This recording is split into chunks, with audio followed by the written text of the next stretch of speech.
3 October রোজ শুক্রবার নারায়ণগঞ্জের বন্দরে বন্দর স্বল্পের চক যুব সমাজের উদ্যোগে ডিগবার ফুটবল টুর্নামেন্টের আয়োজন করা হয়েছে।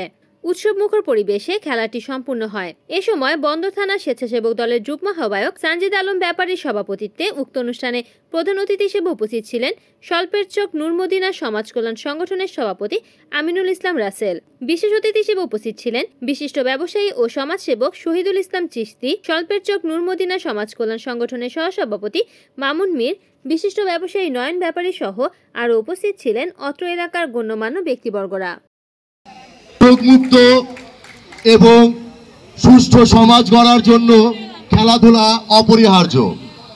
আমরা আপনাদের এই উদ্যোগকে এবং এই ধরনের ভালো ভালো উদ্যোগগুলো যেন আপনারা আরও নিতে পারেন, সেটার জন্য আমি অবশ্যই আপনাদেরকে অনুপ্রাণিত করব এবং আমি সব সময় আপনাদের পাশে থাকব।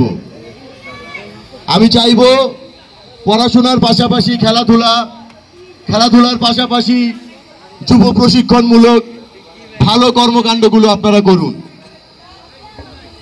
দেশ ও আমাদের সমাজকে উন্নয়ন করতে হলে নিজের শরীর গঠন ও পরিবারের প্রতি আরো বেশি সুশীল হতে হলে আপনাকে খেলাধুলা করে নিজের মন মানসিকতাকে সুন্দর রাখতে হবে।